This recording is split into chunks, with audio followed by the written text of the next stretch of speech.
Hello, crypto community. Jeff Kerdakis here with Damon Nam, the CEO of Coin, which has quickly become the most talked about TrustSwap Launchpad project to date, being featured by some of the biggest voices in the industry, such as Ivan on Tech, Box Mining, Altcoin Daily, Crypto Zombie, and a whole lot more. I'm incredibly honored to have the opportunity to feature Coin on the TrustSwap Launchpad, and I'm looking forward to be able to give you guys an opportunity to dive in here with me, with Damon, to find out everything there is to know about Coin and this upcoming token sale on November 19th. So first of all, Damon, thanks a lot for coming on. Thanks for the kind introduction, Jeff. Extremely excited to be here to talk to both you and the TrustSwap community. For sure. Really happy to collaborate together. So one of the biggest aspects I feel that really hits people when they first look at Coin is the notoriety of the Coin team, and particularly yourself, your other co-founders. Can you maybe give a little bit of color to your own background as well as the background of potentially some notable people on the team? Sure. I'm happy to discuss and talk about our team, our advisors, and give a little bit of history about our journey here. So myself personally, I started working in corporate, actually started working at Microsoft while I was still in college. From there, joined them in a full-time capacity and worked there for about 17 years in various business management roles. During that time, I had the opportunity to meet who is now the CTO for our company, Byron Levels. He worked at Microsoft for nearly 10 years in various technical roles. And so when we thought about potentially solving the problem that we are right now, which is really just making digital assets simple, I approached Byron with his vision and then this plan for execution a couple of years back. And from there, that's where we are now. As far as our team overall, so we're a very small team of global resources all across the world. All of our resources in the company are focused on engineering, with the exception of myself, even though I lend a very heavy hand in terms of just user experience, design, program management. The rest of the team are engineers, and then we have project manager as well. And so everyone from an engineering perspective is full stack. And then we also have a person that's fully dedicated on AI. And then what we've done is we've built a board of advisors that help complement us in areas that we know that we're not that strong in, right? Or we may have weakness or not that much experience in. And so we have an advisory board that consists of 4 members today, and each one of them operates in a different capacity. And so, for example, on the AI side, we have Christina Apatow. She was previously the vice president of engineering at a company called API.ai, which was also acquired by Google. We also have, on the blockchain side, we have Alex Masinski, who is the CEO of Celsius Network, as well as Jeremy Gardner, who founded Augur. Both of them help us not only just on blockchain, but Alex helps us from a financial background and business standpoint. And then Jeremy's great in terms of operations and scaling.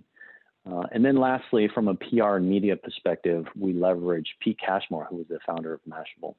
And so we believe the culmination of all these resources together, including our own team, really are a great foundation for us to continue to build and scale and support the needs of our business. Obviously, post-offering, we intend to continue to grow and then also create developer programs that allow other independent third-party developers to really build on top of our platform. I think that's an incredibly strong sign of leadership to be able to understand, where you need additional assistance to be able to deliver a product of this scale to the world. I think, a big misconception is that, a couple of key people can just drive something of scale to the world instantaneously. And so I think that's incredibly relevant to be able to bring on the people that you need in all of those separate verticals to be able to launch this project to the scale that you need. So hats off for that. So first off, or getting into it next, Coin. Give us a little lowdown on what exactly is Coin. You had this idea, you saw a hole in the market, a problem that needed to be solved. What is that, and what's the elevator pitch? So at Coin, we truly believe in executing as efficient and as simple as possible. And our mission is no different. So our mission is to simplify digital assets. If we look at the industry today, the same problem still exists that existed 10 years ago. We're trying to simplify that as much as possible based upon innovation, user experiences, user interactions. And so that's the problem we've been tackling since day one. Now, what we've done is we've built what we call the coin network, which consists of a number of different components that really execute upon this vision. At the core, we have the coin token, which serves as the tool that powers both the smart contracts as well as our exchange in the network. And so the platform that people will see is what we call the coin exchange. And that's a peer-to-peer cross-chain decentralized exchange that's powered off of AI and atomic swap technology. And behind the scenes, we have a bunch of components, what I would consider the plumbing and the infrastructure of the entire network, such as the staking smart contract, the governance smart contract, and even reserves. And all these components cohesively play together in order to be able to help the average consumer or sophisticated investors really manage their digital assets. Coin exchange itself, we believe, is a great alternative to some of the solutions that are out on the market today, and really helping solve that problem and simplifying the experience as well as just the process of any consumer managing their digital assets. It makes a lot of sense. And I think for a lot of people, the differences between decentralized exchanges, what you guys are providing, and a centralized exchange is very cut, clean, and clear, versus custodial, non-custodial, the risks associated with not owning your keys, not owning your crypto. I think Right. potentially where I've seen a little bit of confusion come in terms of the comparison between, say, Coin versus something like Uniswap. Can you potentially talk a little bit about, the custodial aspect that you guys are offering in comparison to Uniswap? So when we look at the overall landscape that exists in industry today, there's a lot of segments within the exchange space. And quite frankly, we understand and acknowledge that it's extremely saturated. So on one hand, you have centralized exchanges, then you have decentralized exchanges, and there's categories that fall underneath each one of those. And so obviously we won't focus on centralized exchanges because we know the inherent risk that lie with any third parties having assets or custody of your assets, or maybe interfering within the process and taking cuts and fees off of it, et cetera. So if you look at a lot of the players in the space today, the leaders include Uniswap or SushiSwap or Bancor, et cetera. And a lot of those leaders primarily focus on just supporting one chain, right? And that's Ethereum. And it's great, not saying anything negative about that, but when you try to cater certain audiences, there's just the average consumer, for example, will not work specifically on one chain. Typically, when they join our industry today, the first asset that they acquire is Bitcoin. And so our competitors, such as Uniswap, to be able to support that, they offer wrap tokens and wrap components. And as we continue to evolve and people and consumers adopt into our industry, that's not going to be an acceptable solution for them. In fact, a lot of merchants don't even accept Bitcoin today, and we forecast that accepting wrapped products will likely not happen for a very long time. And the reason why this is important is because our exchange itself is cross-chain. We support that using a technology called atomic swaps. And by doing so, we enable consumers to be able to execute transactions peer-to-peer without having custody of their funds. And so you always control where your funds are. No one can touch them or access them. And you're interacting directly with another user directly on the blockchain itself. And so this is very advantageous because from a security perspective, no one can interfere within that process. It's happening transparently across the blockchain. And we think that's inherently important because when we think about digital wealth management, that's probably arguably the most secure way to be able to transact. So the way that we execute this is by using a technology called atomic swaps. And, while we have innovation on our platform, the technology behind atomic swaps has actually been developed open sourced for quite some time. And so we leverage this kind of as the basis and core foundation of our engine. And what happens is when you're ready to exchange funds, you're basically making a call to your assets that are sitting on a blockchain. And in the cloud, you're sending them up into a smart contract on these chains that interact together. No one can interfere with the process. You can transparently see these transactions happening. And then once the other party accepts, then the transaction actually executes. And so again, we think this is inherently very important because it just creates an environment where now all these things are not only happening securely, but it's happening across different chains, including Bitcoin, Ethereum, Litecoin, and the list goes on. And so when you look at those components combined, we think we have some unique innovation that really separates us from the competition. Got it. So maybe add a little bit of color to, you guys have a revenue sharing aspect, which is fairly different to, if we're comparing to a centralized exchange, well, the revenue sharing is the centralized exchange makes 100%. On Exactly. Uniswap, it's the liquidity providers that would earn 100%, I believe. I believe it's 0.3% of every transaction. How is Exactly. Coin doing something differently? Yeah, so unlike many companies in our industry, we actually have a revenue model. Very similar to some exchanges that are on the market today. A lot of that consists of fee revenue from exchanging, from buying or selling assets, as well as exchange listings, et cetera. If we focus just on the fee revenue itself, 100% of the fees actually go back to those that support the network. And so we want to be able to reward those that are helping the network grow. The company actually does not make any revenue off of any of the fees. And so we do a revenue split between liquidity providers that are actually helping provide liquidity to the network, as well as rewarding stakers that are coin token holders that want to continue to support the growth of the network over the long run. And so when we incur revenue from the network, what we do is we actually buy back coin off the market, and that goes into the coin staking reserves. And then the staking reserves actually distributes that amongst all of the stakers that are staking coin.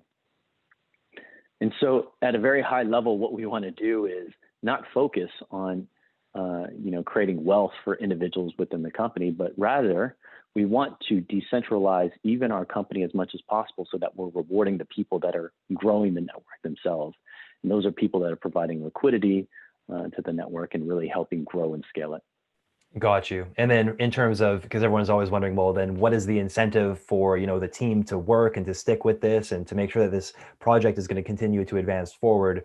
Your vested interest would then be holding a portion of the tokens, and thus you're incentivized to continue to grow this ecosystem, correct? Absolutely. We want to ensure that we're completely aligned with those that are growing the network, and then also token holders. So in other cases where companies typically have a revenue model, and perhaps tokens, like we see in the industry today, there is sometimes this divergence that creates a misalignment in terms of interest, between both the company and the token holders. We want to make sure that we're actually completely aligned with the best interest of those that are actually growing the network itself. And so, yeah, we, between our team, and this is something that we agree to as a team, in terms of our direction and the way that we want to move forward. The way that we as a company will benefit off of this as well is obviously by the growth in the value of the network, how many users are utilizing it, how people are leveraging the token in order to support the network, et cetera, et cetera. Mm-hmm. I think that's definitely something that anybody can get behind. There's definitely no red flags involved there. So talking about the raise a little bit, can you maybe just rattle off a little bit of the raise info in terms of price per token, the circulating supply at market cap, vesting periods, just kind of a holistic view of what the raise is going to be looking like? Yeah, absolutely. So the raise occurs on Thursday, the 19th at 9 a.m. Pacific Standard Time. And we're looking to raise 2.4 million, of which, the minimum for the raise is just 1 USDT. And so we're looking to be able to reach our hard cap of 2.4 million, of which 50% of that will go into the creation and immediately liquidity of a Uniswap pool. From there, we're also leveraging a good percentage in terms of building further liquidity for the token as well. And so that would include a certain percentage for centralized listings, also some market making to make sure that the volume spread across those channels evenly. Mm-hmm. The circulating supply, the total supply for the token itself is 100 million. The circulating supply would be approximately 40% of that after this raise is concluded, obviously making the assumption that we hit our hard cap. The price per token is 10 cents per token. And again, we're accepting USDT in exchange for it. So 1 USDT would be equivalent to 10 coin. And so we're extremely optimistic. We've gotten a lot of positive feedback regarding the offering overall. So those that are interested, I certainly would encourage if you have any questions, reach out to our Telegram. But I would encourage to ensure that you prepare yourselves for the offering on Thursday, just to be able to best position yourself in terms of being able to participate. And I know, Jeff, between us and your team, obviously there's some incentives involved if you hold swap, meaning that if you have over 2,000 swap, your allocation, or you have a guaranteed allocation of being able to be an offering itself. But at a high level, that's the offering in general. Perfect. Right on. That, I think that was a good high level. So looking at potentially some comparables, because sometimes people see these numbers. Okay, it's going to be a $4 million approximately initial market cap, assuming that you hit your max cap, which is looking incredibly likely at this stage. What are some comparables in the industry? Looking potentially at Kyber or Bancor or Uniswap. How are you guys stacking up in terms of value? I know a lot of people want to be able to get in early on a lot of projects. So, what is that comparable, and what kind of difference are people seeing? Sure. Yeah, great question. And the way that we looked at this when we built the tokenomics model is we wanted to be comparable and fair in market value. And if you compare this to a normal VC type of seed funding type deal, typically when VCs step into the market and they invest in a company at the seed level, they value companies between the $5 to $10 million range. I'm sure you're very familiar with this. In our industry, we consider the fair market value of 4 million in this particular token offering to be fair, considering the experience of the team, considering that we also have a beta and a product out, and we'll be in mainnet in December. And on top of that, the type of innovation and the experience that we're bringing on top of this as well. But when you compare us against some of the larger players in the market today, let's just take, for example, a Uniswap. I believe their market cap is somewhere around 650 to 700 million as of today. We look at something like Kyber. I believe they're around like 60 million or so. We look at Bancor. I believe they're in the same range.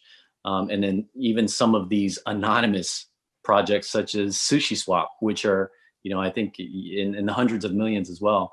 So when we look at where we're at as a business, and mind you, we've already done a lot of this engineering to the point to where we'll be on mainnet extremely soon. And the fact that those examples I just listed are Ethereum-based chains only. Right. Considering that we're cross-chain, we believe that we have a lot of potential in order to bring a lot of value in a short period of time to those that really support us and the network and the growth of the company. Fully agree there. So in terms of, you mentioned launching live, can you give a little bit of color to the short-term, medium-term, and long-term roadmap for the company? Sure. Yeah. So in the immediate short term, I'll speak of it from both an operational and technical perspective. Operationally, immediately following the offering itself, a Uniswap pool will be created. By next month, we intend to have our centralized listing and market making in place to be able to support that. From a technical perspective, it includes a launch of the entire network, including the DEX itself, fully audited smart contracts, which includes staking, and then our governance smart contract. And then, if we look further down the line to the next few quarters, what we want to do is we want to integrate third-party support for other wallets to be able to integrate to our exchange. On top of that, we're obviously going to add more token support based upon community feedback, demand, et cetera. And then we want to holistically build these developer programs that enable any independent third-party developers to really leverage either extensible APIs or other tools that we're building within the network so that they can build things on top of our foundation and then, take this upon what we could even imagine ourselves. And so at a very high level, those are the things that we have targeted just even within the next 2 quarters. And then certainly small features here and there, such as some more advanced trading options, OAuth, so people can actually create a wallet just using their social logins and things like that to really refine the experience and make it much more easier. But yeah, there's quite a bit of work that we have planned within even the next 6 months, and we're extremely excited about bringing those things to market. Right on. So to summarize, we have the raise. It's launching on the 19th at 9 a.m. PST. And that is the portal is going to be open for 12 hours. If you're holding 2,000 swap, you get a guaranteed allocation. The starting max cap is no max cap. If that 2.4 million is hit, then the max cap gets put on subjectively based on the raise amount that comes in. So this is something to definitely keep your eyes on. As mentioned, as you've heard, this is a big project, lots of excitement, lots of enthusiasm, and an immense amount of potential. Damon, before we start to wrap up here, any other thoughts or comments or places that people can go to check out Coin more in depth and get involved in the community? Yeah, I'd like to mention just one thing around the offering itself. Obviously, because we are very vested in the interest of and protection and safety of both token holders as well as any other interested parties. You know, between our teams, both TrustSwap and Coin, we wanted to make sure that we're following the local jurisdictions and regulatory landscape that exist around the world. And so, you know, unfortunately, that means that there's some countries that won't be able to participate in this offering. But for those that are not, we obviously encourage you to continue to stay in touch with us, because immediately following the offering, we'll be opening up the Uniswap pool for those that weren't able to participate. Hopefully, continue that momentum onto that, and then certainly on the centralized exchange later. But in terms of just keeping in touch with us and keeping up to date, I encourage you to stick around and join our discussions on Telegram. All of our social media assets are basically just the username Coin DeFi. And so you can find us on Facebook, Twitter, obviously our website, coindefi.org. And then certainly if you want really interesting dynamic conversations, join our Telegram. Right on, Damon. It's been a pleasure chatting with you guys, and I hope everyone listening was able to pull some value from this, and hopefully see you guys on the 19th for the offering for Coin. Thanks again, Jess, so much for your help and your team's support. We are extremely optimistic here and really look forward to building upon this momentum that we have and continuing our collaboration further into the industry. Love it. All right. Have a great rest of the day, Damon. All right. You too.